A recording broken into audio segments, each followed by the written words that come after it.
The billionaire was tricked into dating a half-paralyzed girl, but when she said, "You don't have to stay if it's pity," his next words shattered everyone's hearts. A billionaire who's been divorced twice, and a woman rejected by many men.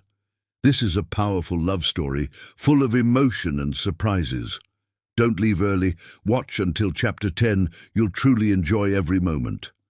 Hi, my beautiful family. Welcome back to Mr. Peter's family.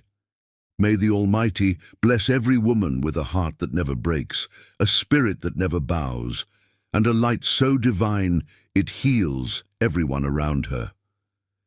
May He fill your homes with peace, your days with laughter, and your nights with rest that only love can bring. Women are not just part of life. They are life, carrying strength in silence and beauty in every breath. But my precious family, my heart is heavy tonight. YouTube seems to have made up its mind to push our family into the dark. I've tried everything, but now my eyes fill with tears. If you walk away in these difficult days, you may lose Mr. Peter forever. Yet I believe in love, in us. So, my family, let's rise again, stronger and prouder than ever. Like this video, comment and share it with your best friends. Together, we'll prove that love cannot be silenced. If your heart is true, like the video.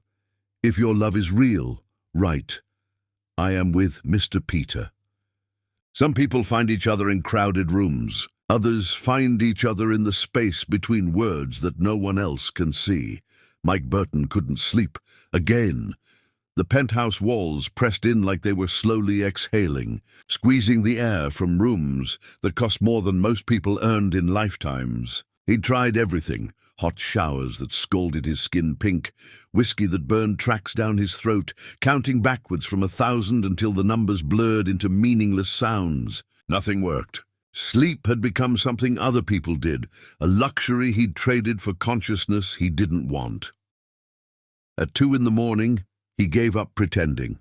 He made coffee that would taste like punishment and opened his laptop, scrolling past emails from lawyers, messages from his assistant about meetings he dreaded, headlines about markets he no longer cared about. His finger hovered over the browser, and on impulse he typed "Poetry Forum" into the search bar. He didn't know why. He hadn't read poetry since college, hadn't thought about art or beauty or anything that didn't have a profit margin attached to it.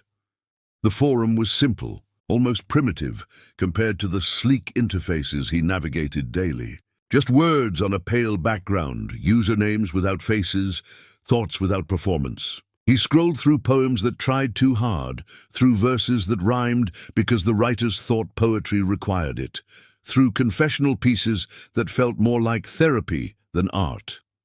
Then he found it, a poem titled "Gravity Without Ground."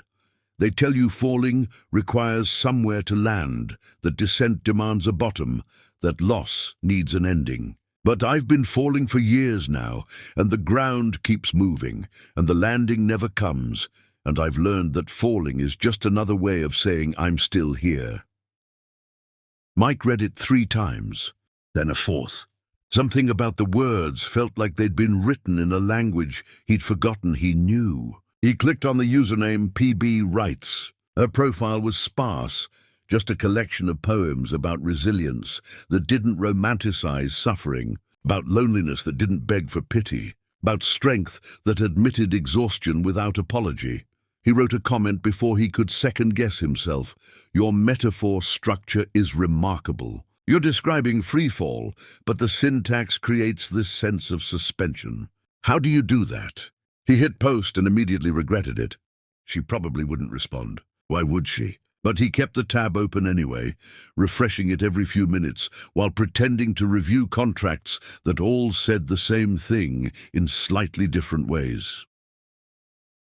23 minutes later, a notification appeared. PB writes, "The syntax mirrors the experience. When you're suspended between what you were and what you might become, language has to live in that in-between space too. What made you notice the structure instead of just the content?" Mike stared at the screen. When was the last time someone asked him a real question? When was the last time anyone cared what he thought beyond what he could provide? He typed, "Because I've been living in that in-between space. I know what it sounds like." Her response came faster this time. "Then you know the sound is different at 2 in the morning." Something shifted in his chest. "It's 2:17 right now, 2:31 here. Insomnia or demons?" "Both. You?" The same. "Want to tell me about yours?" And just like that, they started talking. Not about who they were or where they lived or what they did, but about the shape of their wounds. Mike told her about growing up with a brother who died young and stayed perfect in everyone's memory, how he'd spent his life competing with a ghost that never aged or made mistakes or disappointed anyone. She told him about a father who left on a Tuesday afternoon after watching her win a school poetry competition. How she'd learned that success could be the thing that makes people leave instead of the thing that makes them stay. "Do you still write about family?" Mike asked. "No, some doors close for good reasons. What do you write about instead?" "Everything else. The world is large enough for a lifetime of other subjects." They rode back and forth until the sun came up, and Mike realized he'd missed his alarm. His assistant would be calling soon, asking where he was, why he wasn't answering, whether he needed her to reschedule the morning. He didn't care. "I should go," he typed. "But can we do this again? Tomorrow, same time?" Tomorrow. That night, Mike was at his laptop at 1:30, waiting. She appeared at 1:45, apologizing for being late, and they fell back into conversation like they'd been doing this for years instead of hours. She asked him about his work, and he told her he built things, kept it vague, talked instead about what it felt like to create something from nothing and watch other people take credit. She understood that. She told him about writing, about submitting her work to people who sent back form rejections that all said the same thing: "Not what we're looking for right now." "How many rejections?" Mike asked. "I stopped counting after the 40th. Counting makes it harder. But you keep submitting. What else am I supposed to do? Stop believing I have something to say?" Mike had never met anyone who kept going after 40 rejections. Everyone he knew quit after 3, maybe 5 if they were stubborn. 40 rejections would have crushed him into dust. "You're stronger than most people," he wrote. "I'm not strong. I'm just too stubborn to know when to quit." They talked about books they loved and books they pretended to love, about movies that made them cry and movies they walked out of, about music that felt like coming home and music that felt like leaving. She told him about her sisters, how she'd helped raise them after her father left, how she still felt responsible for their happiness, even though they were grown now. He told her about his mother, how nothing he did was ever quite enough, how he'd learned to stop trying for approval and started just trying to survive her disappointment. "Does it get easier?" she asked. "The not trying for approval part?" "No, you just get better at pretending it doesn't matter." "That sounds exhausting." "It is." The conversations became ritual. Every night at 2, sometimes earlier if they both couldn't sleep, sometimes later if one of them had a particularly bad day. They started sharing their writing. She sent him poems that made his chest ache. He sent her observations about the world that she said sounded like prose poetry, even though he'd never tried to make them beautiful. "You have an eye for detail," she wrote, after he described the way morning light hit his windows. "You notice things most people miss. Maybe I'm just lonely enough to pay attention. Or maybe you're the kind of person who sees the world clearly, and that's why you're lonely. Most people prefer the blurry version." Mike thought about that for a long time. "Which version do you prefer?" "The clear one. Even when it hurts. Especially when it hurts. Especially then." 6 weeks passed like this. 6 weeks of conversations that felt more real than anything in his physical life. Mike's assistant noticed he was smiling at his phone during meetings. His brother called and said he sounded different, lighter somehow, and asked if he'd started taking those vitamins he'd recommended. Mike didn't tell him about PB rights. He didn't tell anyone. This thing they were building felt too fragile for other people's opinions. She didn't tell anyone either. Her sister Rhonda found her awake at dawn once, still typing, and asked who she was talking to. Pamela said just a friend from the forum, nobody important. But Rhonda saw the way her sister's face changed when a notification appeared, the way she smiled at words on a screen, and Rhonda knew this wasn't nothing. "Be careful," Rhonda said. "Of what?" "Of hope. It's the most dangerous thing." But Pamela was already hoping. She couldn't help it. She'd spent so long believing she'd never connect with someone like this, that her life was too complicated, and her body too broken, and her experiences too different. And here was someone who understood loneliness the way she did, who saw the world with the same clear, painful vision, who made her feel seen in ways she'd forgotten were possible. When Mike finally suggested a phone call, Pamela's hands shook over the keyboard. A call meant voices, and voices meant her breathlessness would be exposed. The slight catch in her words when her lungs didn't cooperate. The sound of her reality leaking through the careful words she constructed. She accepted anyway. The call lasted 7 hours. His voice was deeper than she'd imagined, rough with exhaustion and something else she couldn't quite name. Her voice carried the breathlessness she'd worried about. But he didn't ask, just listened like every word she spoke mattered more than anything else in his world. They talked about everything and nothing, about dreams they'd abandoned and dreams they were too scared to abandon, about the ways life breaks people and the ways some people refuse to stay broken. When they finally hung up, dawn was breaking again, and Pamela sat in her apartment staring at her phone, realizing she'd just had the best conversation of her life with someone whose face she'd never seen, whose life she barely knew, whose last name she didn't even have. Mike sat in his penthouse thinking the exact same thing, and for the first time in longer than he could remember, he felt something that might have been happiness, or might have been terror, or might have been both. He called her back immediately. "I forgot to say good night," he said. She laughed, and the sound of it did something to his heart that felt like breaking and healing at the same time. "Good night, Mike." "Good night, Pamela." And neither of them hung up. They just sat there, breathing into their phones, connected by silence and something neither of them knew how to name yet. Chapter 2. The Voice That Became a Weapon and a Bridge. The phone calls became their new ritual, replacing the written words with something rawer and more dangerous. Pamela's voice carried textures the written word had hidden.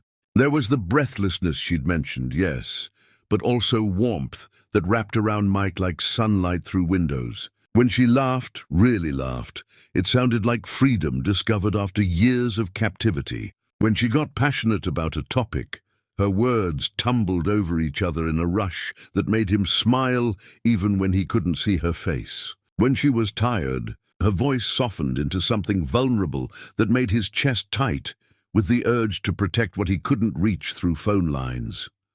Mike's voice held exhaustion like a familiar coat, something he wore so often he'd forgotten it was there. But sometimes, when he forgot to be careful, enthusiasm would break through the weariness. He'd get excited about an idea, or a book she recommended, or something she said that struck him as brilliant, and his voice would rise and quicken and sound almost young. Those moments made Pamela ache in ways she didn't fully understand, made her want to gather all his joy and keep it safe from whatever had taught him to hide it. They video-called next, carefully angled cameras showing only what they wanted seen. Pamela positioned herself so the frame caught her face and shoulders, her natural hair twisted into an elaborate style that had taken her an hour to perfect. Her apartment walls behind her were covered in bookshelves and framed poems, carefully curated to show intelligence without pretension. She never stood during calls, never shifted position in ways that would reveal too much, always had excuses ready about comfort or lighting or angle preferences if he asked why she stayed so still. Mike showed her his face properly for the first time, and she was struck by how handsome he was, in a way that suggested he'd never had to think about it. had probably never leveraged it the way some people did with conventional attractiveness. Salt and pepper hair that was going grey too fast for someone his age, blue eyes that held intelligence and sadness in equal measure, a jawline that probably photographed well, but right now just looked tired. He wore expensive shirts without logos, sat in rooms with floor-to-ceiling windows that showed city views he never mentioned. Surrounded by success, he seemed to carry like a burden rather than a trophy. "You look exactly like I imagined," she said, which was a lie. She'd imagined someone softer, less striking, more accessible. This man looked like he belonged in magazines, not in late-night conversations with someone like her. "You're beautiful," he said, which was true but incomplete. Beautiful didn't capture the intelligence in her eyes, the strength in how she held herself. The way her smile suggested she knew more than she was saying, had survived more than she was showing. They fell into a pattern of nightly video calls that stretched into hours. They'd start talking around 9 or 10 in the evening and suddenly realize the sun was coming up. Time collapsing in the way it only does when you're with someone who makes you forget you're supposed to be keeping track of it. During one call, Pamela's nephew burst into frame, a 6-year-old bundle of energy, asking her to come help him with something in the other room. Mike watched Pamela's face transform, watched her smile tighten at the edges like fabric pulled too tight, watched her hands grip the desk with sudden force that made her knuckles pale. "Uncle duties," she said lightly, her voice taking on a brightness that sounded performed. "Give me 2 minutes, sweetheart." She reached for something off-screen, and Mike heard wheels, metal against hardwood, the distinctive sound of a wheelchair moving across a floor. She left the frame carefully, never showing below her shoulders, moving the camera angle before she moved herself. She returned 5 minutes later, slightly breathless, slightly more guarded, a wall in her eyes that hadn't been there before. Mike didn't ask. Asking would shatter whatever careful balance they'd constructed, would force truths into a space that wasn't ready for them, would make her confront what she'd been carefully not saying. But he started noticing other things, how she never stood during their calls, not once. How she always had reasons why she couldn't move around her apartment while they talked, excuses about cords being too short or angles being wrong. How sometimes she winced when she thought he wasn't looking, pain crossing her face before she smoothed it away with practiced ease. The kind that comes from years of hiding discomfort. Pamela noticed his noticing. She saw his eyes track her movements or lack thereof. She saw the questions he swallowed, visible in how his mouth would open slightly and then close without sound. She saw the careful way he avoided certain topics, never asking her to stand up and show him her outfit, never suggesting video calls while walking around their respective spaces. And she was grateful and resentful in equal measure. Grateful he didn't force the conversation, but resentful that the omission sat between them like furniture neither of them wanted to acknowledge, but both kept bumping into in the dark. "Tell me about your brother," she said one night, redirecting when the silence got too heavy with unspoken things. Mike's face changed completely, shifting from the careful pleasantness he usually wore to something raw. His name was David. He was my older brother, which meant he was everything first. First to ride a bike, first to drive, first to bring someone home for dinner, first to make my parents proud in ways they'd talk about to their friends. He was good at everything without trying, the kind of person teachers loved and parents bragged about at cocktail parties.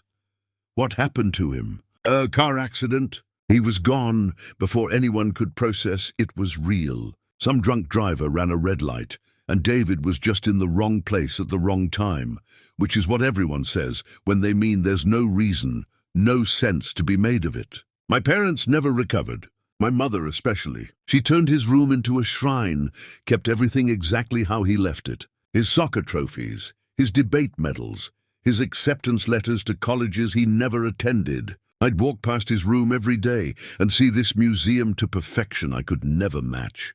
This permanent exhibition of everything I wasn't. "That's cruel," Pamela said quietly, not softening it.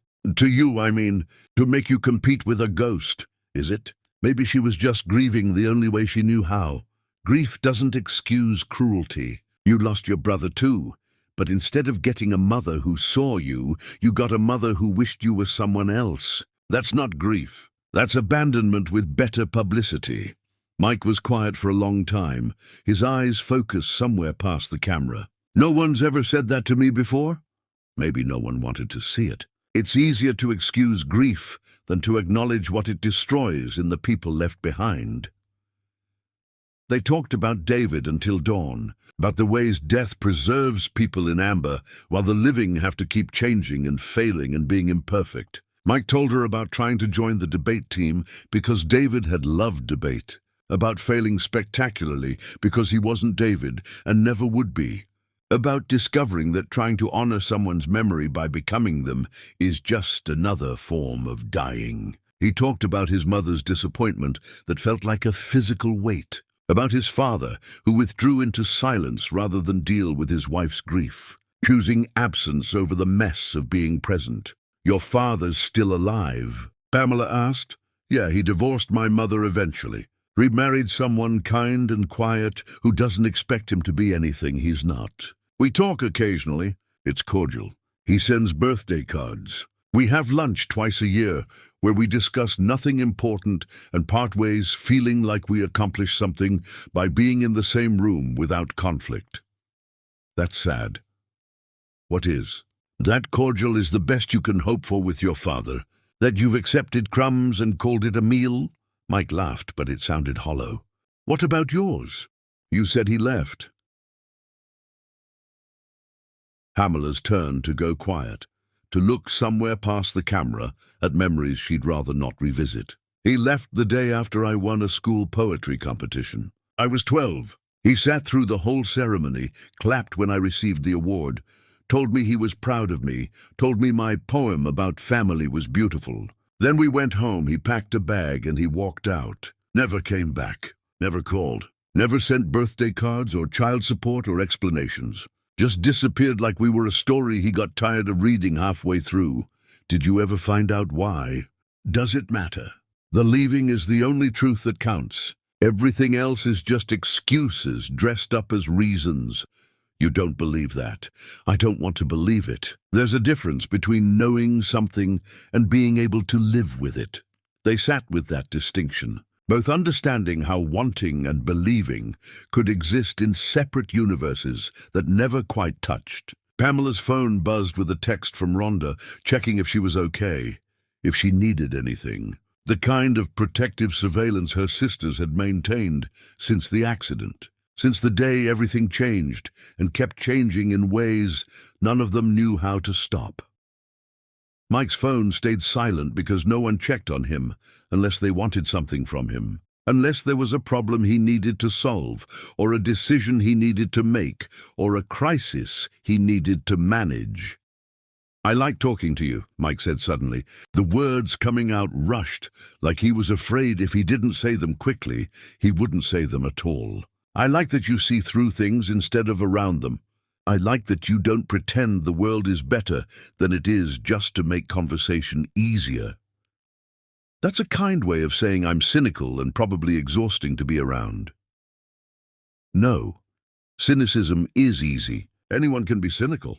What you do is harder. You see clearly and you still choose to hope anyway. You acknowledge how broken everything is and you still show up. That takes real courage. The kind most people don't have. Pamela felt something crack open in her chest, something dangerous and terrifying and wonderful all at once. Mike? Yeah? I need to tell you something. This was it. This was the moment where she'd say the words and watch his face change, watch whatever they'd built together crumble under the weight of her reality. Her hands were shaking. Her heart was performing arrhythmias. But she'd learned that the only thing worse than rejection was living in the fear of it, letting the possibility of no destroy the chance of yes. I need to tell you that I've never felt this way about anyone before, she said, which was true but also cowardice disguised as honesty. Confession masquerading as revelation, while hiding the real truth she wasn't ready to speak. And it scares me more than anything has scared me in a long time. It scares me too, Mike said. And his relief was visible, obvious in how his shoulders dropped and his face softened. And Pamela understood he'd been bracing for something else entirely, something worse than feelings. And she felt guilty for the relief he didn't know he shouldn't be feeling. They kept talking until the sun came up, neither of them ready to hang up, neither of them ready to face a day without the other's voice in their ear. And when they finally said goodbye, Pamela sat in her wheelchair and cried. Not because she was sad, but because she was falling in love with someone who didn't know the most basic truth about her body. And every day that passed made the eventual revelation more devastating. The gap between what he knew and what was real growing wider, until she didn't know how to bridge it without destroying everything they'd built. Mike sat in his penthouse and wondered why Pamela never moved from that chair, and whether asking would break whatever magic they'd created, and whether he was ready to risk everything they had for answers that might change everything between them. Neither of them slept that day. They were both too busy thinking about what came next, about truth and timing, and whether love could survive reality. Chapter 3. The moment when everything breaks open. Mike asked to meet in person on a Tuesday morning via text message that read simply, "I need to see you. Really see you. Please." Pamela stared at those words for 3 hours. Her phone screen went dark, and she'd wake it up again, rereading the same sentence, looking for hidden meanings or escape routes or anything that would make this easier. There was nothing. Just a man asking to meet the woman he'd been falling for, a completely reasonable request that felt like the end of the world. She spent the next 36 hours crying, not delicate tears that could be dabbed away with tissue and forgotten, but ugly sobbing that left her face swollen and her chest aching and her throat raw. She cried in her bed, in her bathroom, in front of her refrigerator at 3 in the morning, while eating ice cream she didn't taste. She cried like she hadn't cried since the accident, since the days when crying felt like the only thing her body could still do efficiently, the only response it had left to a world that had suddenly stopped making sense. Rhonda found her on the second day, door locked, lights off, apartment smelling like grief and unwashed hair. She used her emergency key to break in, prepared for catastrophe, finding instead her sister curled in bed surrounded by used tissues like some tragic artistic installation. "What happened?" Rhonda demanded, scanning the apartment for signs of disaster. "He wants to meet," Pamela said, her voice wrecked from crying and lack of sleep. "The forum guy? That's wonderful. Why are you falling apart?" "Because he doesn't know." "Know what?" "About this." Pamela gestured to her wheelchair positioned beside the bed, to her legs that didn't work the way legs were supposed to her entire reality that existed in the space between what she'd told Mike and what she'd carefully avoided saying. "He doesn't know any of it." Rhonda sat down hard on the couch, the weight of understanding making her legs give out. "You've been talking to this man for months, and you never told him." "How exactly does that conversation go, Rhonda?" "Hi, I really like you. Also, I'm paralyzed from the waist down. Hope that's not a deal breaker." "When do you say that? First message? 10th, 100th? After you've already fallen in love and the truth feels like a betrayal of everything you've built together. You say it before you fall in love with him. Too late for that. About 3 months too late." Rhonda was quiet for a long moment, processing what her sister wasn't saying directly, reading between the lines of what had been happening in these late-night conversations she'd been witnessing from the outside. "So tell him now, before you meet. Give him a chance to process it without you watching his face change, without you having to see whatever he can't help but feel in that first moment. And if he disappears, then he wasn't worth it anyway. Easy for you to say. You don't know what it's like to watch every single man's face change when they see this chair, to go from woman to wheelchair in their eyes in less than a second, to become a charity case or an inspiration or a burden, but never just a person they want, never just someone they desire without calculation, without moral complexity, Without that split second where they're deciding if they're good enough people to look past this. So you're just going to keep lying? I haven't lied. I just haven't volunteered information that would have ended things before they began. That's the same thing, and you know it. Omission is just slow-motion lying, and you've been doing it for months. They argued in circles for an hour. Rhonda insisting she tell him before meeting. Pamela insisting some things needed to be said in person where tone and context and physical presence could soften the blow. Both of them knowing the real truth was that Pamela was terrified and there was no good option, only slightly less terrifying ones. Finally, exhausted and empty, Pamela texted Mike, "There's a cafe on Maple Street. Accessible entrance. Thursday afternoon. I'll be there early." She spent 2 days researching the location, making sure the entrance had proper ramps, that the bathroom was equipped correctly, that the tables were the right height, that she wouldn't have to ask for accommodations that would announce her disability before she was ready. She practiced what she'd say, how she'd position herself, whether she should tell him before he arrived or let him see first and explain after. She arrived 30 minutes early, positioned herself at a corner table where her wheelchair wasn't immediately visible from the entrance, and waited with her heart trying to escape her chest through her throat. Mike walked in, exactly on time, carrying yellow roses. Yellow for friendship, yellow for new beginnings, yellow because red felt too presumptuous and white felt too formal. His hands were shaking slightly as he scanned the room, and when he saw her, his entire face transformed into something she'd never seen directed at her before. Recognition and relief and hunger all at once, desire and nervousness and hope mixing into an expression that made her want to cry and laugh simultaneously.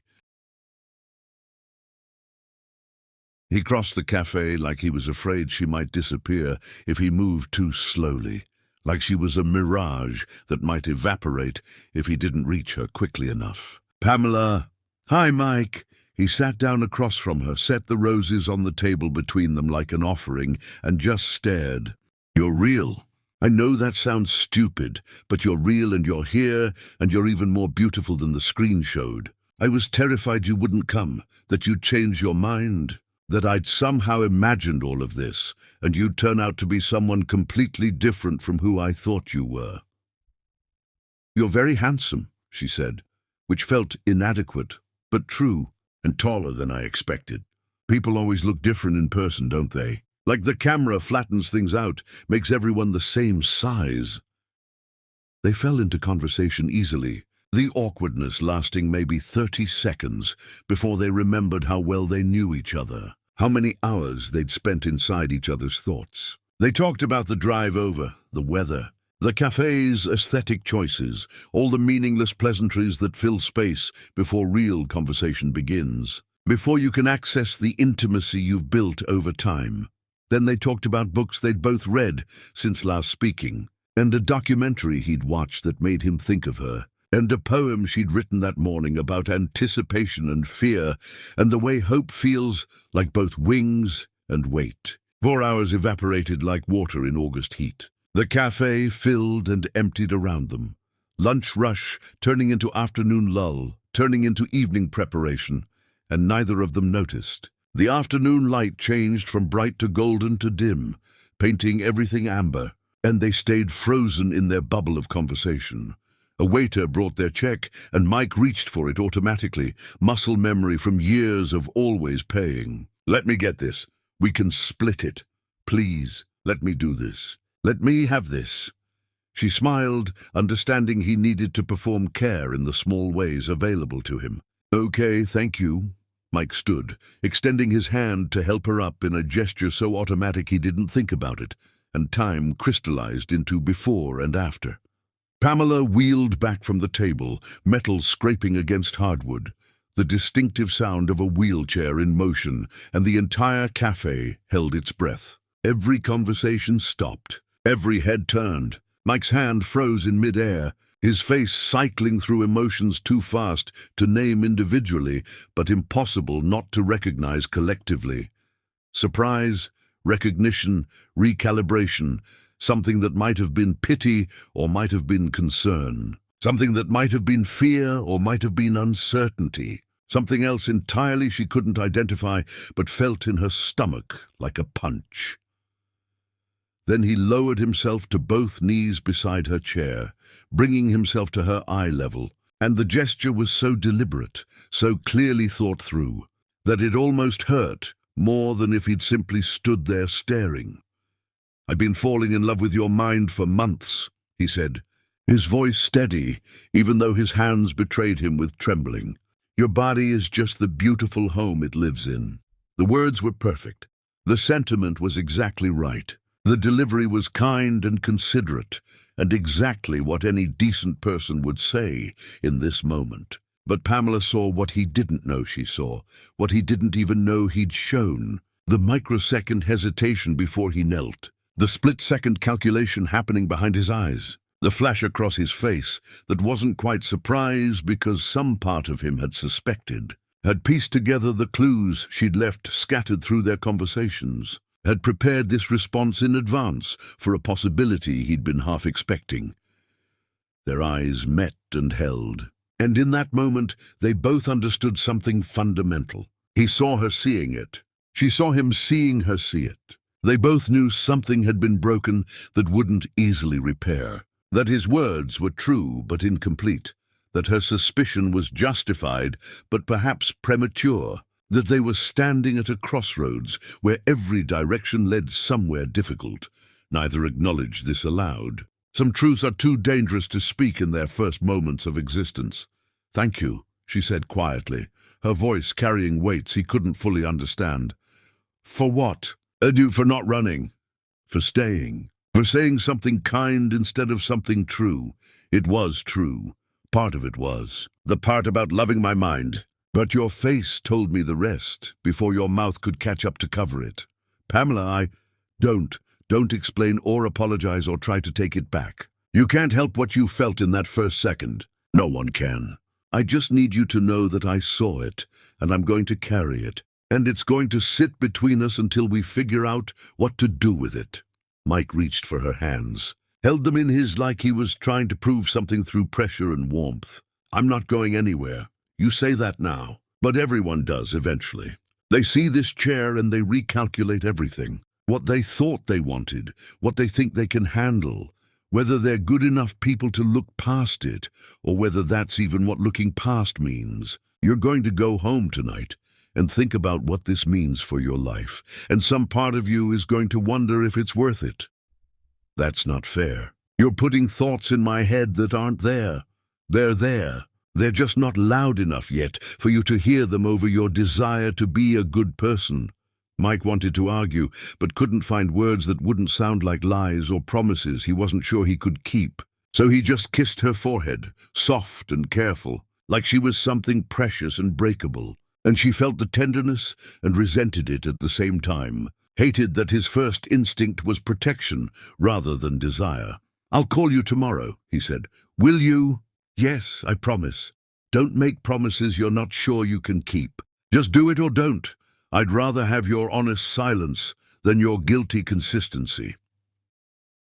She wheeled into her building without looking back, and Mike sat in his car, watching her go, his hands still on the steering wheel, his mind racing through calculations he didn't want to be making, but couldn't seem to stop. He was wondering how wheelchairs worked in relationships, whether his penthouse was accessible, what accommodations would be needed, what his life would look like if this became permanent. He was wondering all of this and hating himself for wondering, for treating her like a problem to be solved rather than a person to be loved. But the questions came anyway, because questions always come when reality arrives uninvited to replace fantasy. He called her that night at their usual time. They talked until dawn, about everything except what had happened in the cafe. Both of them clinging to the familiar pattern like drowning people cling to wreckage. Both of them knowing they were delaying something inevitable, but unable to stop themselves from postponing the collision they could already feel coming. Chapter 4. The Families Who Weaponize Love. Mike brought Pamela to his mother's estate 2 weeks later, believing transparency would make things easier, believing if Dorothy just met her and saw who she really was, saw how brilliant and strong and incredible she was, that love would soften prejudice into acceptance. He was catastrophically wrong. Dorothy Burton's house sat behind gates that required codes and approval from security guards who looked like they'd been hired more for intimidation than actual protection. The estate sprawled across manicured lawns that looked spray-painted green, maintained by workers who arrived before dawn and left after dark, keeping everything perfect in ways that felt aggressive rather than beautiful. The architecture was modern and cold, all sharp angles and expensive materials arranged to impress visitors rather than welcome family. Mike had grown up in this house and never once felt at home, had always felt like a guest who might be asked to leave at any moment. Dorothy answered the door herself, which was unusual. She normally had staff for such things, people paid to buffer her from the minor inconveniences of daily living. She was dressed like she was attending a luncheon at an exclusive country club. Pearls and a designer dress and hair that had been professionally arranged into submission. Her smile was practiced and didn't reach her eyes, the kind of smile that serves as both greeting and warning. Those eyes landed on Pamela and widened slightly. First the wheelchair, processed and catalogued in less than a second. Then the skin tone, another piece of data filed away for future reference. The smile never wavered, but something behind it hardened into steel. Mother, this is Pamela Bondi. Pamela, my mother, Dorothy Burton. Mrs. Burton, it's lovely to meet you. Mike has told me so much about you. Pamela extended her hand, her voice warm and professional, determined to win this woman over through sheer force of charm. Dorothy took the offered hand briefly, her touch cool and quick and dismissive. Please come in. Dinner is almost ready. I do hope you're not vegetarian or have any special dietary restrictions. I find accommodating too many preferences makes dinner parties unnecessarily complicated. She stepped aside to let them enter, speaking exclusively to Mike as though Pamela was furniture he'd wheeled in rather than a person requiring direct address. Your sister Jennifer is already here. Thomas is running late from the hospital as usual. You know how he is about his schedule, always puts his patients before his family obligations. The house was exactly as cold inside as its exterior suggested, beautiful in the way museums are beautiful, designed to be admired rather than inhabited. Dorothy led them to a dining room with a table that could seat 12, currently set for 5, with crystal and china that looked like it cost more than Pamela's car. She directed Mike to one end of the table and immediately began discussing seating arrangements that would require Pamela to transfer from her wheelchair to a dining chair, a process that would require explanation and accommodation and attention. Actually, I'm fine in my chair, Pamela said, her voice pleasant but firm. If that's all right with you, Mrs. Burton. Dorothy's smile tightened like a drawstring pulled too hard. Of course. Whatever makes you comfortable, dear. Though I must say, our dining chairs are quite expensive and very comfortable. But if you prefer, we can certainly work around your situation. The emphasis on situation was subtle but unmistakable. A verbal knife thrust with practiced precision. Jennifer arrived with hugs and questions, trying too hard to be welcoming in a way that made the effort visible and therefore insulting. Pamela, Mike has told us so much about you. Well, not that much, you know how private he is, but enough that we're all very curious. How did you two meet? Was it online? I hear that's very popular now, though I could never do it myself. I'd be terrified the person wasn't who they said they were, that they'd turn out to be completely different from their profile. We met through a poetry forum, Pamela said, ignoring the implied concern about authenticity. We connected over writing first, which felt like a solid foundation. Oh, how modern. You must tell me everything about your writing. Mike mentioned you're a poet. That must be so fulfilling, though I imagine quite difficult to make a living from. What do you do for income, if you don't mind me asking? Jennifer, Mike warned, his voice carrying an edge. What? I'm just making conversation, Michael. Pamela, you must think I'm terribly nosy, but I'm just interested in your life. It's so different from anything we're used to. Thomas arrived just as dinner was being served, still wearing scrubs from the hospital, apologizing for being late. He was the only one who spoke to Pamela like a normal human being, asking about her work and actually listening to the answers without visible calculation, discussing a book they'd both read, treating her disability as unremarkable as someone's height or hair color. Dorothy served dinner herself despite having kitchen staff who could have done it, performing the role of gracious hostess while maintaining complete control of the conversation's direction. Your father called yesterday, Michael. He wanted to know if you'd be attending his wife's birthday celebration next month. I told him you were very busy, though I'm not sure what you're so busy with these days, since you've stepped back from so much of your previous responsibilities. I can speak to Dad directly, Mother. You don't need to relay messages. Of course you can, darling. I was simply passing along information. He also mentioned that Amanda and her husband just bought a new house in the Hamptons. Apparently it's quite lovely, featured in Architectural Digest. You remember Amanda, don't you, Pamela? Mike's first wife. Such a lovely woman from such a good family. We still see her occasionally at charity events. She and her husband are doing very well for themselves. Mike's jaw clenched so hard, Pamela heard his teeth grind. Mother, can we talk about something else? What? I'm simply making conversation about mutual acquaintances. Amanda was here for dinner just recently with her husband. They brought lovely wine from their trip to Tuscany, and Catherine sent a Christmas card from Europe. She's teaching at a university there now, doing quite well. She always did have excellent taste in travel and education. Each reference was a small knife, carefully placed to inflict maximum damage while maintaining plausible deniability. Pamela watched Mike war with himself, his desire to defend her battling his lifetime of conditioning, not to contradict his mother. Years of training that children don't raise their voices to parents, regardless of provocation. Dorothy continued her performance throughout dinner, mentioning her new charity for disabled children and how important it was to help those less fortunate, looking directly at Pamela like she was discussing a different species entirely. Like Pamela was an example of the people she helped rather than a guest at her table. It must be so difficult, Dorothy said while serving dessert, her voice dripping with false sympathy, living with such limitations. I admire your strength tremendously, truly. It takes such courage to face each day when things that come naturally to most people require such effort for you. Thank you, Pamela said, her voice level and controlled, refusing to give Dorothy the satisfaction of visible anger.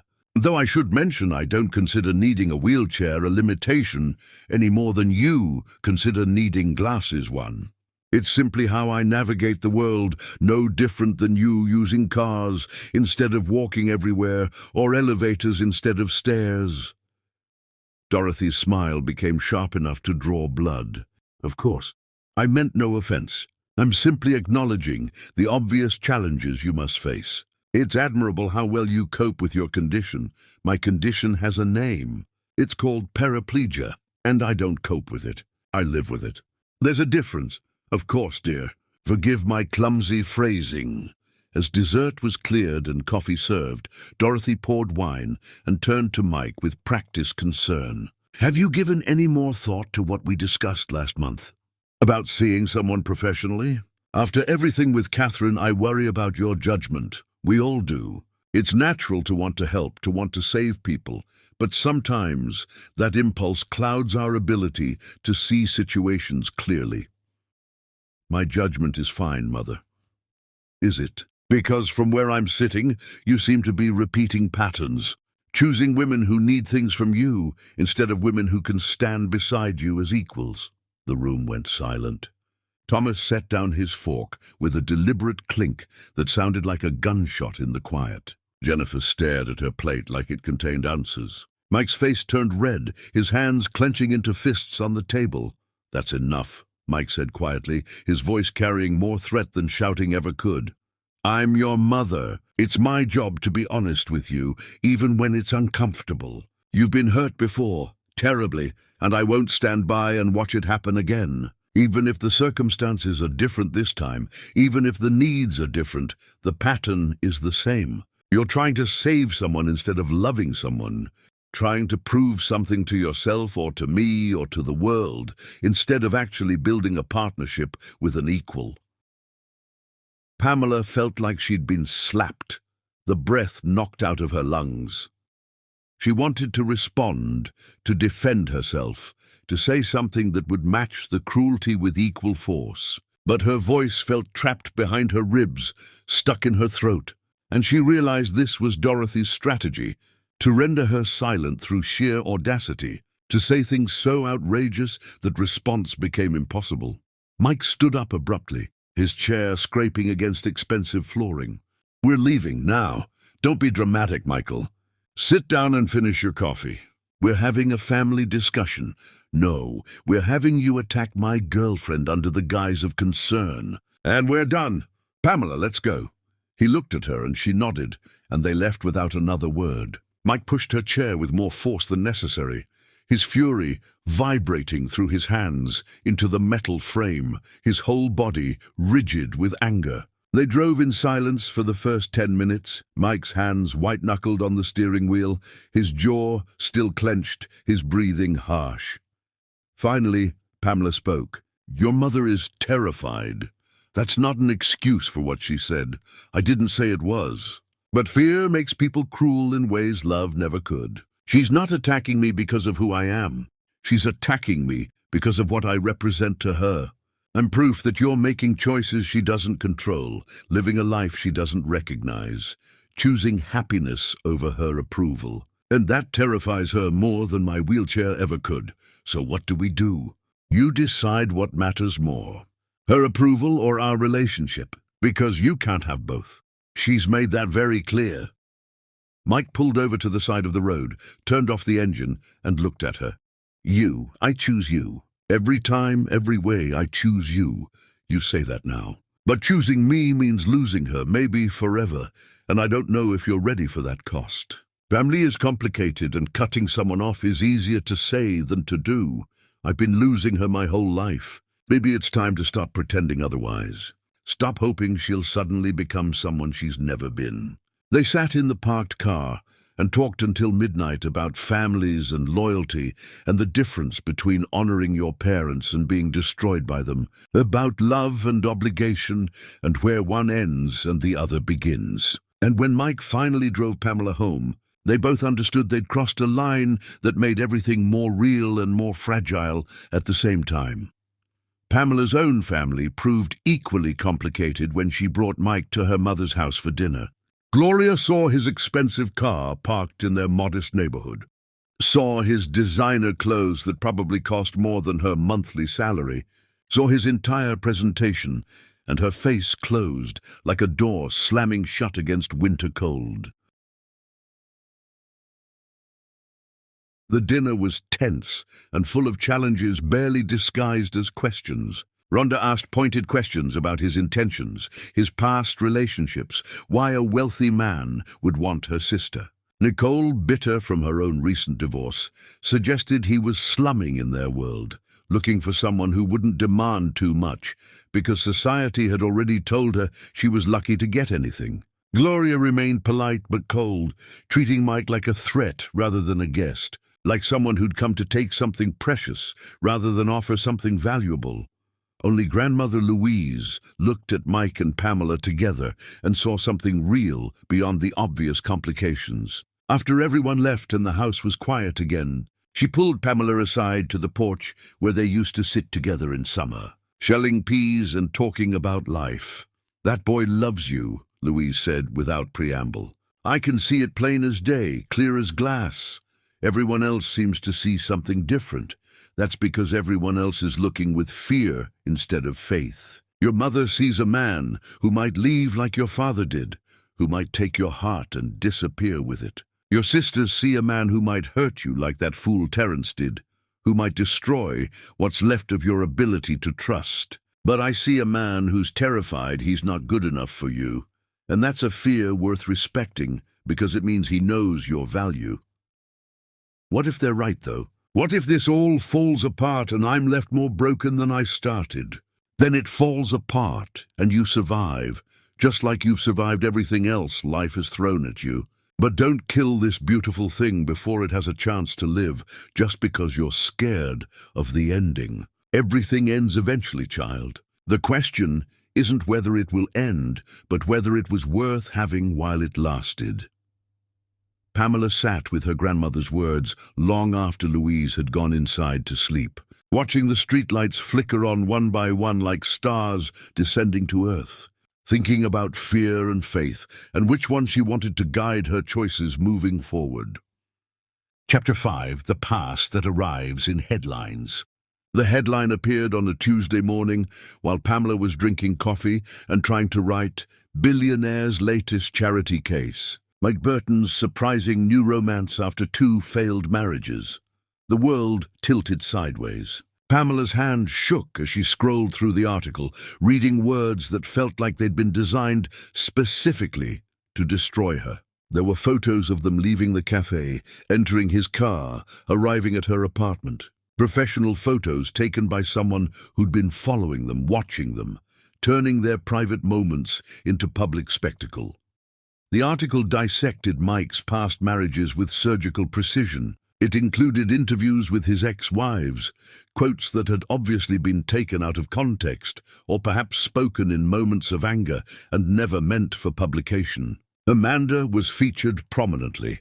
Mike was never really present. He was always working, always building something, always chasing the next achievement, like it would finally fill whatever hole he was trying to fill. I felt like a trophy he'd won and then forgot about on a shelf. The affair was wrong, I know that now, but I was drowning in loneliness, and he never even noticed I was underwater. Catherine's quotes were sharper, more deliberately cruel.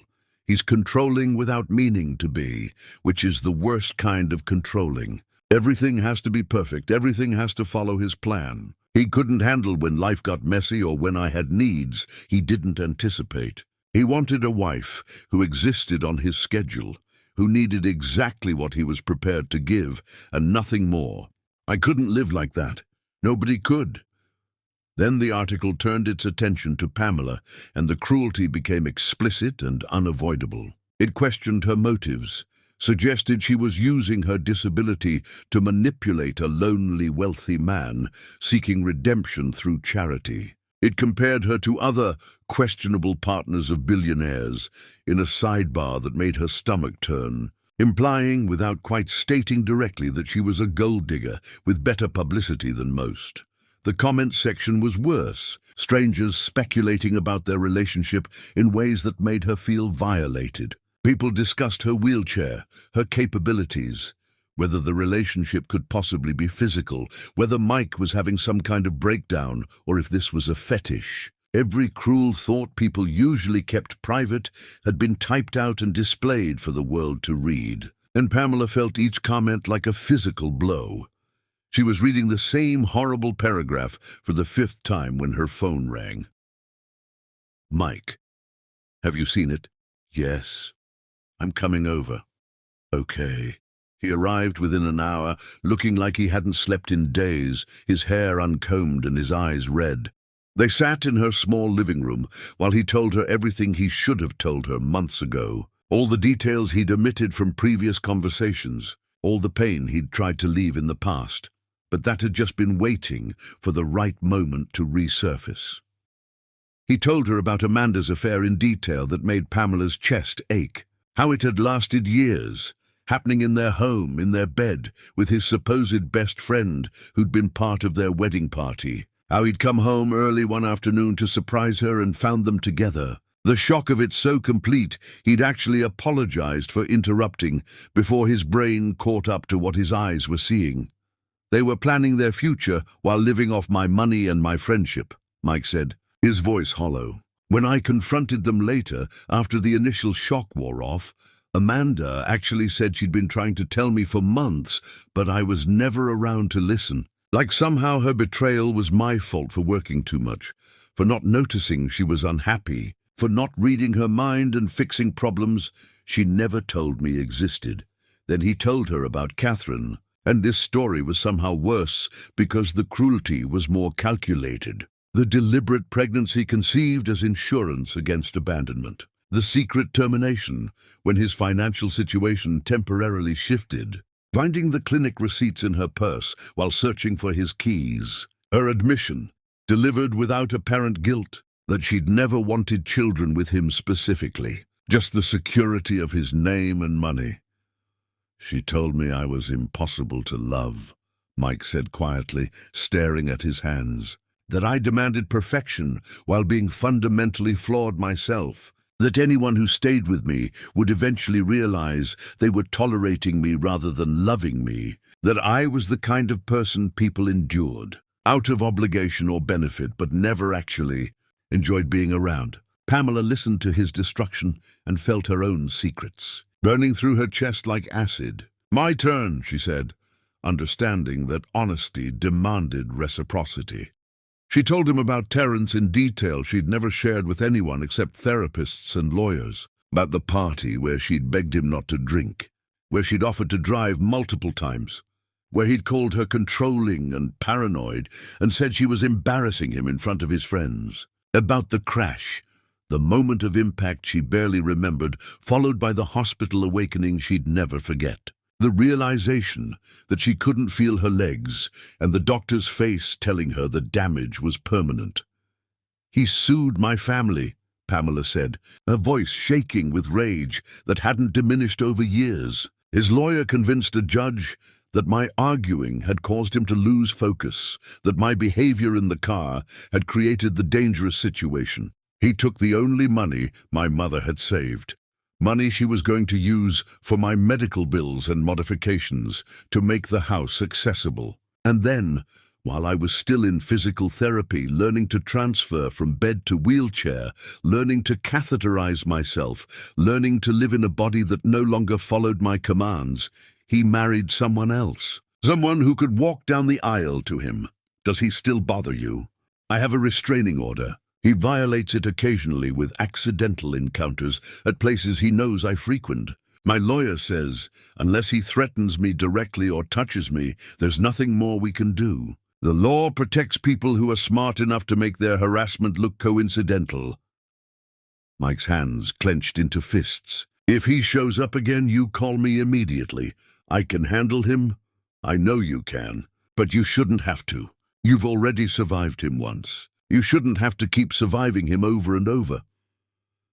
They sat together in shared pain, two people carrying wounds that had never properly healed, that had just scabbed over enough to be ignored most of the time. They made promises to trust each other completely, to face the world together, to never let other people's cruelty poison what they were building. "The article is wrong about you," Mike said. "About us. You're not using me. You're not a charity case. You're the first real thing in my life, in longer than I can remember.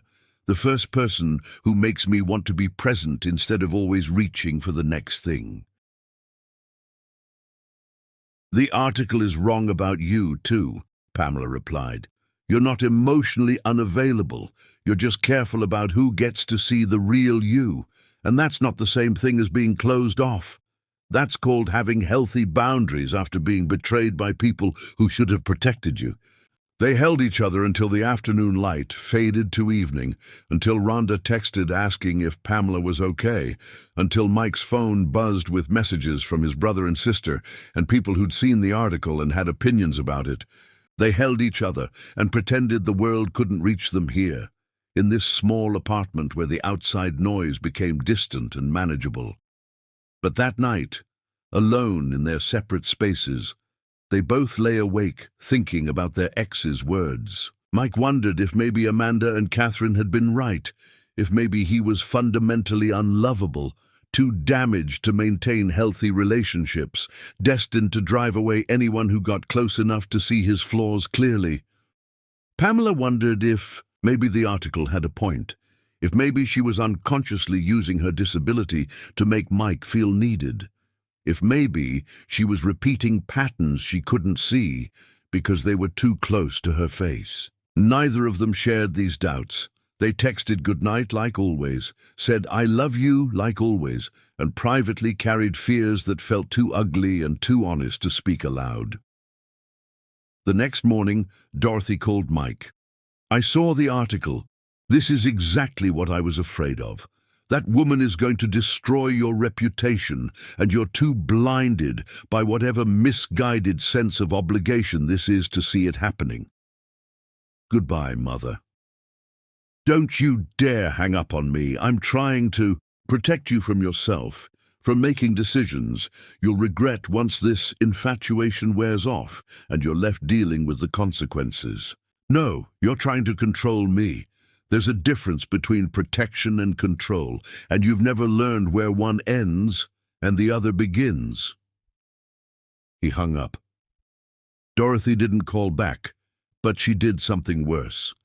She began calling Mike's business associates, his old friends, anyone who would listen, spreading carefully worded concerns about his judgment and mental state. Within a week, Mike started getting worried calls from people asking if he was okay, if he needed help, if they should be concerned about recent changes in his behavior. The world was closing in from all directions, and neither Mike nor Pamela knew how to fight an enemy that came disguised as concern, camouflaged as care, wrapped in the language of love while dealing damage that felt anything but loving. Chapter 6. The Breaking Point, Where Love Reveals Its Limits. Everything fell apart over 3 weeks that felt like 3 years, compressed into nightmare time. Mike's former partner launched a coordinated campaign to acquire his holdings, using every legal trick and personal connection accumulated over decades to destabilize what Mike had built. The attacks came from every direction simultaneously. Board meetings that stretched past midnight, arguing over decisions that should have been straightforward, lawyers calling at dawn with new crises requiring immediate attention, financial analysts questioning his competence in carefully worded reports that got leaked to media outlets, shareholders demanding explanations for choices that had been sound until someone started spreading doubt. Mike started sleeping at his office, not because he wanted to, but because going home meant admitting defeat, and admitting defeat meant acknowledging he was failing at everything simultaneously: his work, his relationship, his life, his ability to hold anything together. The leather couch in his office became more familiar than his bed. He showered in the executive bathroom. He kept spare clothes in his desk drawer. He became a ghost, haunting his own life. He missed dinner with Pamela, then another, then a third. His apologies became routine. His promises to do better became hollow. His presence, even when physically there became absence in another form. He'd sit across from her at restaurants, checking his phone every 30 seconds, his mind calculating problems she couldn't see, his attention fragmented across 17 different crises, his eyes looking at her but not actually seeing her. "You're not here," Pamela said during what had become their almost nightly fight. "Physically present but mentally absent. You're a hologram of yourself." "I'm right in front of you." "No, you're in your head solving problems I can't help you with, fighting battles you won't let me see. I'm just the woman sitting across from where you used to be. That's not fair. You know what I'm dealing with. I know you're dealing with it alone instead of letting me in. I know you're using work as an excuse to avoid everything else, including us. I know you're disappearing into crisis because crisis is easier than intimacy." Mike's exhaustion manifested as anger, his control finally snapping under the pressure of maintaining too many fronts simultaneously. "What do you want me to do? Ignore everything falling apart so we can have romantic dinners and pretend the world isn't on fire? Pretend I'm not on the verge of losing everything I've built? I want you to let me stand in the fire with you instead of acting like I'm just another thing you have to manage. I want you to stop treating me like I'm fragile, like I need protection from your reality. I'm not asking you to fix everything. I'm asking you to let me see it. You don't understand the pressure I'm under. You're right. I don't, because you won't fucking tell me. You just disappear into your office and your phone calls and your meetings, and I'm supposed to what? Wait patiently? Be understanding? Pretend this isn't killing us slowly? They fought like this constantly, circular arguments that resolved nothing. Each conversation ending with apologies that felt increasingly meaningless because nothing actually changed after them. Mike promised to be more present. Pamela promised to be more patient. Neither of them kept these promises because promises require intention and energy, and they were both running on fumes and desperation. Then came the argument that broke everything beyond immediate repair. It started over something small, the way ending arguments always do. Pamela forgot to text Mike back for several hours because she'd been writing and her phone was in another room. When Mike finally reached her, his worry had curdled into accusation. His fear had transformed into anger. "Where were you? I called 3 times. I texted half a dozen times. I was writing. My phone was in the other room. It's not a crisis. I was worried. Anything could have happened. I'm not a child who needs constant supervision, and you're not checking on me because you're worried. You're checking on me because controlling my location is easier than dealing with your actual feelings. That's not what this is. Then what is it? Because it feels like you're treating me like another problem to solve, another responsibility to monitor, another thing on your endless list of concerns. I'm not your employee or your project. I'm supposed to be your partner. The fight escalated from there, both of them saying things they meant in the moment but would regret later, both of them too tired and too hurt to pull their punches. Mike's exhaustion made him cruel in ways he'd never been cruel before. Maybe everyone was right from the start. Maybe I'm too damaged for this. Maybe you deserve someone who isn't constantly fighting wars, someone who can actually be present, instead of just promising to show up eventually when things calm down. Deal. Pamela heard all the things he wasn't saying directly. She heard that she was a burden, that their relationship was another obligation on his endless list, that maybe her wheelchair was an extra complication he didn't have energy for when everything else was already falling apart. Her response was ice carved into sentences, every word chosen for maximum impact. You think you're the only one fighting? I battle my own body every single day while people like your mother look at me like I'm half a person. But I chose you. Anyway, knowing exactly what that choice would cost, knowing your world would never fully accept me. If you're giving up, at least have the courage to say it plainly, instead of hiding behind this performative concern for what I deserve. Tell me you don't want this anymore. Stop making it about me deserving better, and admit you want easier. Mike left that night and didn't come back. For 8 days, that felt like 8 years. They didn't speak. The silence grew teeth and claws, each day making reconciliation harder, each hour adding weight to words that couldn't be unsaid, each minute creating distance that felt increasingly impossible to cross. Dorothy seized the opportunity like a predator, recognizing wounded prey. She arrived at Pamela's apartment uninvited one afternoon, somehow charming her way past the building's security with the confidence that comes from a lifetime of getting what she wants through sheer force of entitlement. "We need to talk," Dorothy said, not asking permission, just walking in like she owned the space. Dorothy sat on Pamela's second-hand couch like it might contaminate her expensive clothes, arranged her designer purse just so, and smiled that practiced smile that carried no warmth, no genuine emotion, just calculated strategy. "I'll be direct because I respect you enough for honesty, even if my son doesn't. I'm prepared to offer you a substantial sum if you'll end this relationship with Michael. $250,000. Enough to cover years of medical expenses, enough to pursue your writing without financial stress, enough to start fresh somewhere his name won't follow you like a shadow." Pamela stared at her, momentarily stunned into silence. You're trying to pay me to leave him. I'm trying to save both of you from inevitable heartbreak that anyone with experience can see coming. Michael has been destroyed by failed relationships before. I watched Catherine break him so completely, I wasn't sure he'd survive it. Wasn't sure he'd ever trust anyone again. And now here you are, and he's falling apart again. And I will not watch my son destroy himself, trying to be someone he's not equipped to be. What he's not. Do someone equipped to handle your needs long term. Michael is a good man with a generous heart, but he's already carrying too much. Eventually, inevitably, the extra weight of your situation will become too much.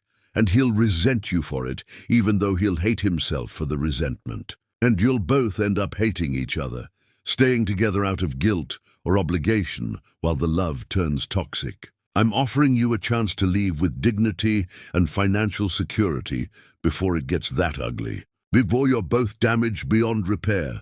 Pamela felt something cold settle in her chest, something hard and angry and clear. And you think money makes this dignified? No, I think reality makes this necessary. Both of Michael's previous wives were sophisticated women who understood his world, who came from similar backgrounds, who knew what they were getting into, and even they couldn't make it work. You're a lovely person, truly, but you deserve someone better suited to your circumstances. Someone who won't eventually tire of accommodations. Someone whose family won't always see you as the woman who wasn't enough. Someone who can meet you where you are, instead of requiring you to constantly stretch toward where they are. Dorothy stood, pulled out a business card with account numbers written on the back in elegant script. The offer stands for 1 week. After that, you're on your own when this inevitably falls apart. I'm giving you an escape route. Most people don't get that gift. I suggest you take it. After Dorothy left, Pamela sat in perfect stillness for an hour, staring at that business card, feeling rage and humiliation war inside her chest. Then she remembered her phone had been recording the entire conversation, and she saved the file with shaking hands. When Mike finally called that night, exhausted and apologetic, ready to try again, Pamela played him the recording without preamble. Mike listened to his mother's voice dissect their relationship with clinical precision, reduce love to transaction, frame his happiness as a phase that needed ending for his own good. His face cycled through disbelief to rage, to something that looked like grief for the mother he'd always wanted but never actually had. "I need to go," he said quietly when the recording ended. He drove to the family estate, and the confrontation that followed became legendary among the household staff. They would later describe shouting that shook the windows, the sound of something expensive and irreplaceable shattering, words so harsh and honest they made listeners uncomfortable even in retrospect. Mike said things he'd been swallowing for years. Things about his brother's death and his mother's cruelty and the impossible standards she'd used to destroy his confidence systematically since childhood. Dorothy said things too. Things about disappointment and ungrateful children, and how everything she'd done had been for his own good, even if he was too blind to see it. She threatened to cut him off completely, to spread rumors about his mental state, to make his life as difficult as she could make it if he continued down this path. Mike told her to do her worst. He said he was done seeking approval from someone incapable of giving it, done trying to earn love from someone who saw affection as currency to be withheld for control. He left without looking back, and Dorothy was already on the phone before his car cleared the gates, beginning her campaign of concerned whispers to anyone who would listen. Mike returned to Pamela's apartment at dawn, his eyes red from crying or anger or both. His voice hoarse from shouting, and told her everything. They held each other and made promises they weren't sure they could keep. And both of them felt the foundation shifting beneath them like ground before an earthquake. Unstable and terrifying, and maybe already too damaged to support what they were trying to build on top of. In Chapter 7, The Conspiracy That Targets Strength. Itself, the publishing offer arrived via email on a Wednesday morning with a subject line that made Pamela's heart stopped mid-beat. Book deal offer. Morrison House Publishing. Immediate response appreciated. The message was professional and flattering, explaining that an editor had discovered her work through various online forums and was impressed enough to bypass the usual submission process entirely. They were offering a contract directly. The advance was $60,000, more money than Pamela had ever seen in one place, enough to change everything about her daily survival. The terms looked standard to her untrained eye. It represented everything Pamela had fought for during 10 years of writing and rejection, validation she'd stopped believing would ever come. She was already mentally spending the money, calculating what she could fix and pay off and finally afford. When Thomas called unexpectedly, "Don't sign anything," he said, without preamble or greeting. "Whatever Morrison House sent you, don't sign it." "How did you even know about the offer?" "My ex-wife works in publishing. She heard about it through back channels and called me immediately." "Pamela, it's a trap. A really sophisticated, really cruel trap." Thomas explained the whole scheme in detail that made Pamela's stomach drop. Morrison House was a subsidiary of a larger corporation owned by Mike's rival, the same person trying to destroy Mike's holdings. They'd researched Pamela's submission history, identified her as Mike's vulnerability, and crafted an offer designed to be irresistible. The plan was elegant in its cruelty: publish her book with minimal editing, market her exclusively as Mike Burton's girlfriend, rather than as a writer with her own merit, use her disability as a publicity angle, then remainder the book after 6 months and drop her with a failed author label that would destroy future opportunities with legitimate publishers. "There are clauses buried in that contract," Thomas said, his voice urgent, "that give them rights to your story, including your relationship with Mike. They can authorize biographies, documentaries, tell-all articles, anything they want, and you'd have no control. They're not trying to publish you. They're trying to buy the rights to destroy Mike through you, using your own words and experiences as weapons." After hanging up, Pamela sat with the contract for hours, seeing how close she'd come to signing, how desperately she'd wanted it to be real. She felt humiliated by her own hunger for validation, ashamed that she'd almost walked into such an obvious trap, furious that someone had weaponized her dreams against the man she loved. When she told Mike that evening, expecting support and maybe relief that she'd discovered the truth in time, he became furious, not at his rival but at her. His reaction came from exhaustion and fear, but landed like betrayal. "How could you even consider it?" His voice was sharp enough to draw blood. "How could you not immediately see what this was?" "Because I wanted it to be real. Because I've been rejected so many times that an acceptance felt like validation I'd earned. You're smarter than that. You should have known better. You should have been more careful." "Known what exactly?" "That anyone offering me success must have ulterior motives. That my work couldn't possibly be good enough to attract genuine interest. That I should assume every opportunity is manipulation." "That's not what I meant." "Then what did you mean?" "Because it sounds like you're saying I should have assumed from the start that I'm not good enough, that any opportunity coming my way must be a trick." "It sounds like you're blaming me for hoping, for wanting something I've worked toward for 10 years. Mike's exhaustion made him cruel in ways that would haunt him later. I thought you were stronger than this. I thought you knew your worth without needing strangers to validate it. I thought you were smarter than to fall for something so obviously designed to manipulate you." Something in Pamela snapped, years of accumulated hurt finally breaking through her controlled exterior. "You have no idea what you're talking about.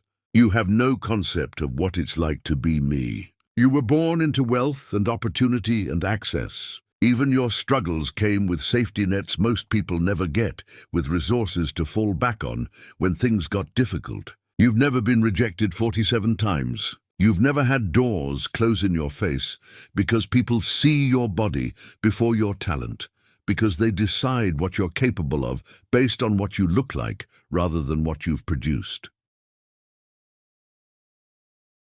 I face plenty of rejection in my life.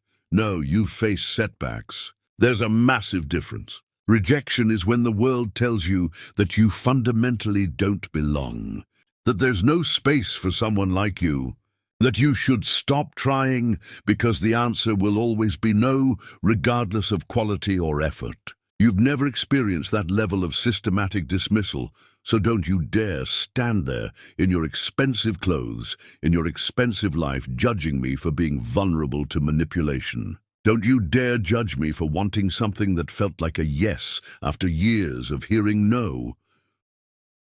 I'm not judging you. You absolutely are. You're standing there judging me for not being skeptical enough, for not being cynical enough, for hoping that maybe someone actually saw value in my work. You're judging me for being human and desperate and tired of fighting alone.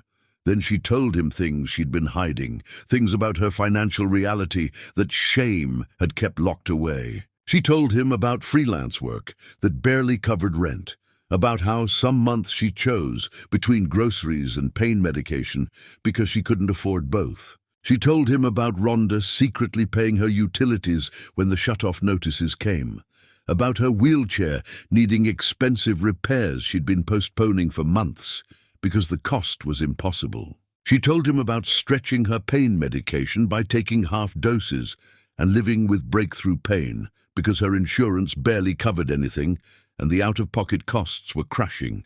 "You offer me love, but you don't see my reality," she said, her voice breaking with accumulated exhaustion and frustration. "You want me to be invulnerable while you're allowed to crumble under pressure. You want me to reject opportunities that could change my life because they might complicate yours. You want me to be strong enough to carry both of us while you fall apart, but not human enough to need support myself. Our relationship is drowning not in our challenges, but in your inability to let me be flawed and struggling and occasionally desperate. That's not fair. That's not what I want at all, isn't it? You fell in love with the woman I performed in our messages, the one who was strong and poetic and philosophical about pain. But you're horrified by the woman I actually am, the one who needs help opening jars some days, the one who can't afford medication that would make her functional, the one who has to choose between physical therapy and groceries, who has to calculate whether she can afford the accessible taxi or if she needs to skip therapy this week to pay rent. You're putting words in my mouth. No, I'm saying what you won't admit. You don't trust me. You never have. You're terrified I'll choose someone else's offer over you, that maybe your mother was right, that maybe I'm with you because of what you can provide rather than who you are. Every time I need something, you're calculating whether it proves I'm using you. Every time I accept help, you're wondering if it's manipulation. You love the idea of me, but you can't handle the reality. That's not true. That's not how I feel. Then prove it. Tell me right now, honestly, that you don't wonder even a little bit, even in the back of your mind, where you don't want to acknowledge it, whether I'm with you because you're you or because you're wealthy and I'm struggling and desperate enough to settle. Mike opened his mouth to respond immediately, to deny it completely, but something made him pause.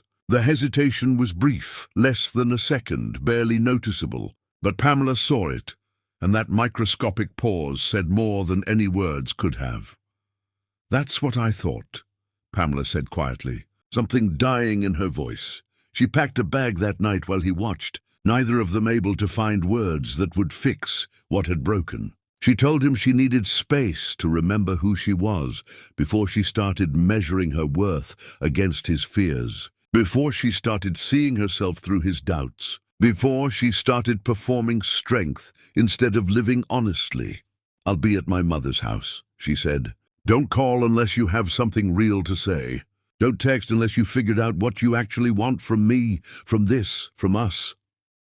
Mike didn't fight it. He couldn't. He watched her leave, his silence proving her point more effectively than any argument could have. After she was gone, after her presence had left only absence behind, he sat in her apartment until dawn, surrounded by evidence of her life, understanding with terrible clarity that he'd just lost the best thing that had ever happened to him, because he couldn't trust that something good could be real and unconditional. Pamela returned to her childhood home and cried in her old bedroom, and her mother held her without asking questions, and Rhonda made tea. Nobody drank, and Grandmother Louise said nothing at all, because sometimes the only comfort is presence without expectation, space without pressure, silence without judgment. Chapter 8. The Reckoning That Reshapes Souls Separately. Pamela found the research trial information while scrolling through medical journals at 3 in the morning, unable to sleep in her childhood bed.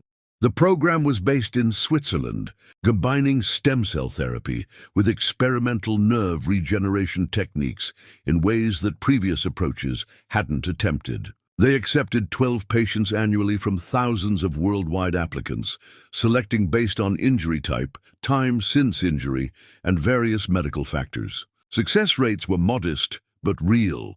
42% of previous participants regained some sensation, 26% regained limited mobility, 8% saw significant functional improvement. The cost was $370,000, not covered by any insurance. The process required 6 months on site in Switzerland, with intensive daily therapy and significant risk of complications, including infection, additional nerve damage, or complete loss of remaining sensation. Gloria wanted her to apply immediately, without hesitation. "We'll mortgage the house, take out loans, do whatever it takes. This is why I've been working all these years, saving every penny I could. This is exactly what that money is for. I'm not destroying your financial security on a maybe, on a 42% chance that I might feel something, and a 26% chance I might move a little, and an 8% chance that anything actually changes meaningfully. You're my daughter. That's what the security is for. That's the whole point of having it."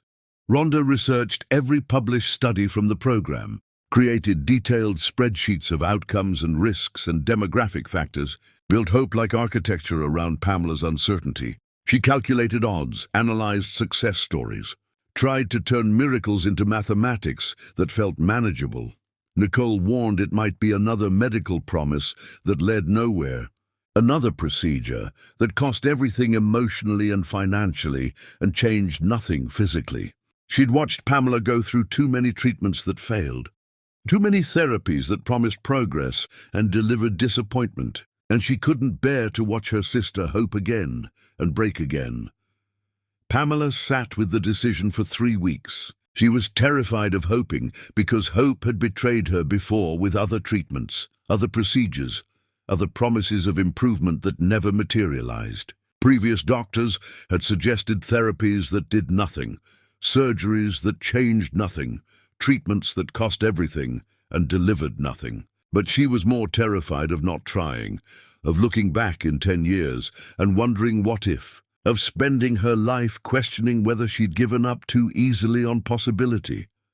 She didn't tell Mike. This decision needed to be entirely hers, without his money contaminating her agency, without his influence turning her choice into something he provided rather than something she claimed for herself. She applied to the trial using money she'd saved from every freelance job for the past 3 years. Money she'd been accumulating for no specific purpose except proof that she could save it, proof that she had resources of her own. She was accepted into the program based on her specific injury type, her age, her overall health, and her demonstrated commitment to physical therapy over the years since her accident. The acceptance letter felt like validation and terror in equal measure. She still didn't tell Mike. Meanwhile, Mike's situation reached its brutal climax. The takeover attempt failed when Mike outmaneuvered his rival with a strategy that cost him dearly.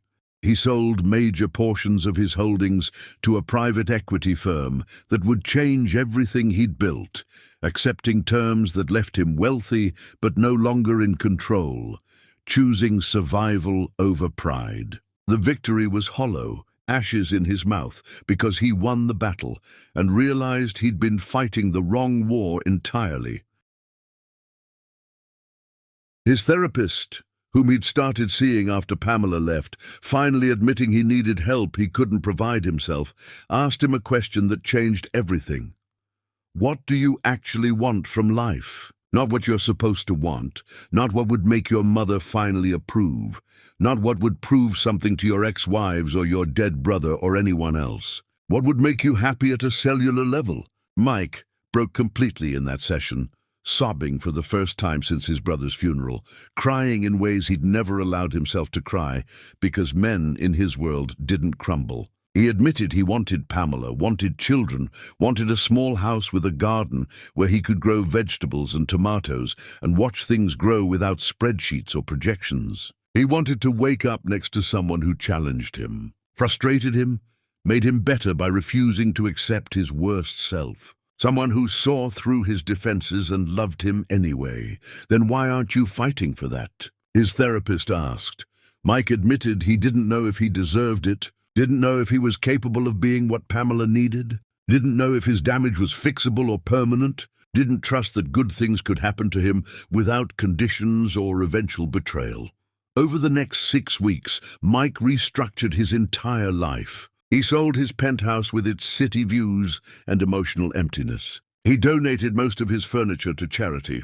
He moved into a modest 3-bedroom house with a yard that needed work, in a neighborhood where people didn't know his last name or his net worth. He began learning to cook actual food instead of ordering from restaurants where staff knew his preferences. He started attending support groups for adult children of narcissistic parents, sitting in church basements with strangers who understood wounds that looked different but felt the same. He slowly built a life that wasn't performance, that wasn't about proving anything. That was just about being human without apology. He showed up at Gloria's house at dawn on a Saturday, unshaven and exhausted, wearing jeans and a t-shirt instead of his usual expensive clothes. He looked like someone who'd been through something transformative and destructive simultaneously.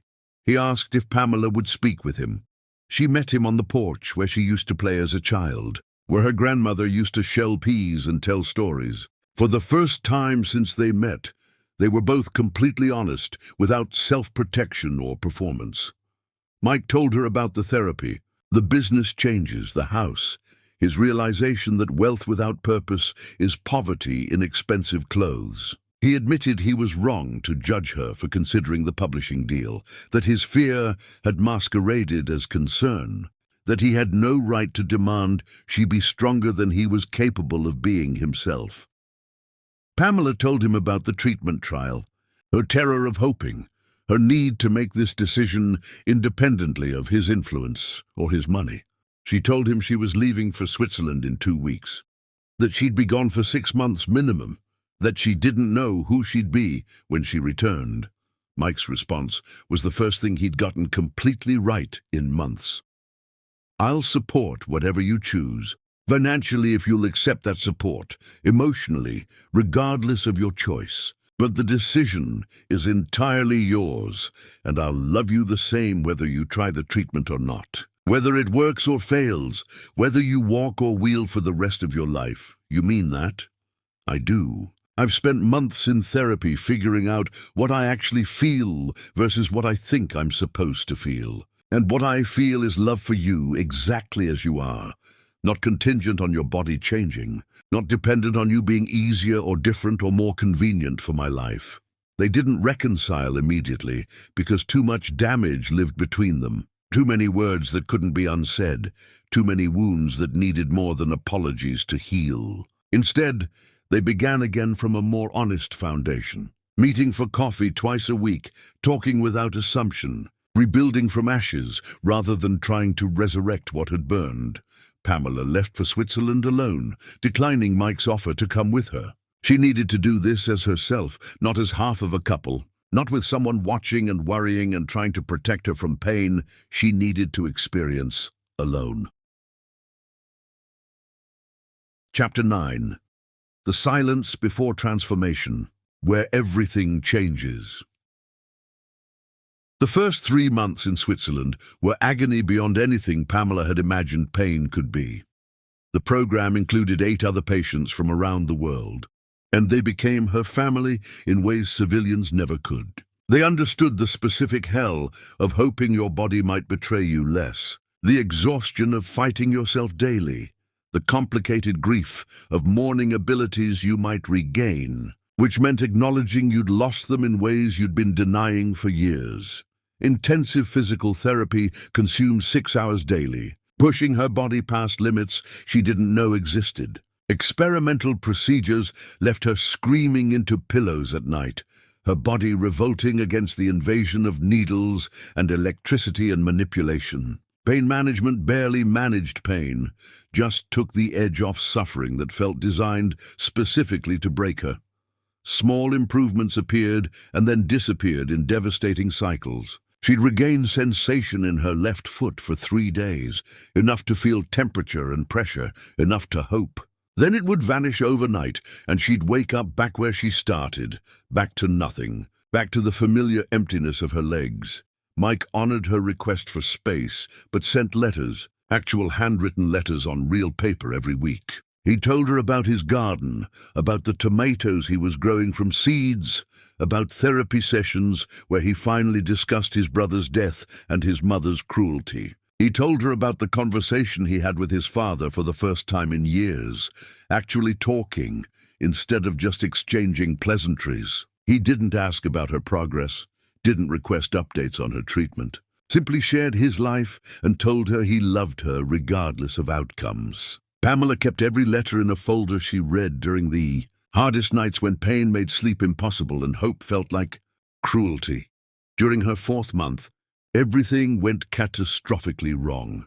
An experimental nerve stimulation procedure caused her body to reject part of the treatment with violence that terrified her medical team. Her blood pressure plummeted dangerously. Her kidneys began failing.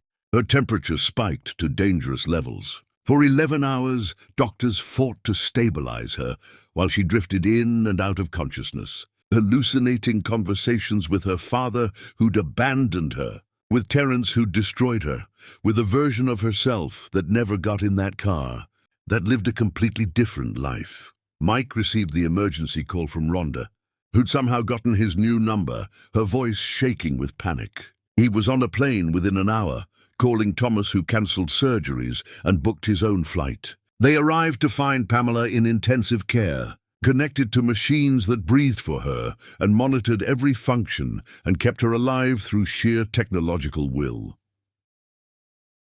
Mike sat in the waiting room for 16 hours while doctors worked. He didn't eat, didn't sleep, just sat and prayed to a God he didn't believe in, making bargains he knew didn't work that way, promising everything if she just survived.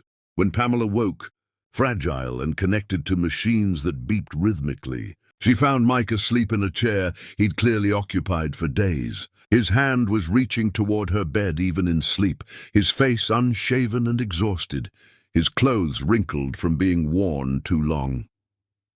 She didn't wake him immediately. She studied his face, memorizing the new lines, the additional gray, the vulnerability sleep revealed. She understood with absolute clarity that she loved him, not despite his flaws, but including them, that his imperfection matched hers in complementary ways that made sense only to them.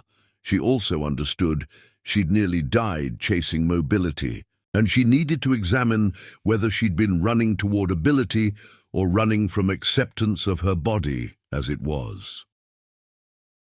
When Mike woke, their conversation was different from any previous. Quieter, more essential, stripped of performance. "I realized something while you were in surgery," Mike said. "I don't give a fuck whether you walk. I love the woman in the wheelchair because that's who you are, who you've been becoming since your accident. My hesitation in the cafe wasn't doubt about you. It was fear of my own inadequacy, terror that I wouldn't be enough for your needs, that I'd fail you the way I'd failed everyone else. I've spent 4 years proving I don't need help," Pamela replied, "and 2 months in Switzerland learning that accepting help isn't weakness, that independence and interdependence aren't contradictory. That maybe love is allowing someone to care for you without keeping score, without tallying debts, without measuring who owes what to whom. They didn't make promises or plans. They just held hands while machines beeped and nurses came and went, and the world continued outside their small bubble of present moment. Pamela completed the treatment protocol after 6 months. The results were modest but meaningful. She regained significant sensation in her legs, more than doctors had predicted. She could stand with support for periods up to 20 minutes, enough to transfer more easily, enough to feel less dependent on her chair for every small movement. She experienced less chronic pain, her body rebelling less constantly against itself. She wasn't cured. She'd never be cured. She'd always need her wheelchair for distance and difficult days. She had limitations that remained limitations. But the real victory was accepting that improvement didn't require transformation, that her worth never depended on her body's cooperation, that she was enough exactly as she was, while still being allowed to want different. She returned home to find Mike waiting at the airport with Rhonda, Gloria, and grandmother Louise. He didn't make a scene, didn't run to her with balloons and proclamations and performance. He simply walked beside her chair and asked how she was feeling, his voice carrying genuine curiosity rather than anxious concern. "I'm tired," she said. "Scared, hopeful, uncertain, and ready." Ready for what? Ready to try again, this time with more honesty and less fear. This time knowing exactly what we're both bringing to this, damage and all. Chapter 10. The Wedding That Rewrote Endings into Beginnings. Mike proposed 6 weeks after Pamela returned, not with fanfare but with intention. He chose the anniversary of their first cafe meeting, reserving their table permanently under both their names. When Pamela wheeled in, she found him already seated, waiting. He didn't stand, he stayed seated, bringing himself to her eye level naturally, and reached for her hands. The ring was custom designed, based on a poem she'd written years before they met. A piece about unbreakable threads connecting people across distance and time. He'd found it in her old notebooks and memorized it. Had it translated into design by a jeweler who specialized in meaningful rather than flashy. "Will you marry me?" he asked simply. Then added, "Will you build a life where both our wounds can heal? Where failure is acceptable and perfection is abandoned. Where we choose each other daily even when it's difficult, even when it would be easier to quit. Where we fight together instead of against each other." Pamela said yes immediately, then said, "Wait, I have conditions. I want a prenuptial agreement that protects both of us, that ensures I'm never questioned as a gold digger, that secures my financial independence regardless of marriage outcome. I want it specified what happens if we divorce, because pretending divorce is impossible makes the same mistake twice." Mike agreed before she finished explaining, relieved she was practical enough to demand protection. They each hired separate attorneys who made the agreement ironclad and fair. Dorothy asked to meet Pamela privately before the wedding. They met at the rehabilitation center where Dorothy was doing physical therapy after her stroke. Both women in wheelchairs temporarily, humbled by their body's rebellion. "I was cruel," Dorothy said without preamble. "Fear made me say things love never would have. I'm not asking forgiveness because I haven't earned it. I'm asking for a chance to do better, to learn, to try." Pamela didn't forgive immediately. "Respect is mandatory. Warmth will develop naturally or not at all. I won't perform gratitude for basic decency. Your actions will show me what your words claim." Dorothy respected this boundary more than she'd respected anything else Pamela had said. The wedding was intentional rather than traditional.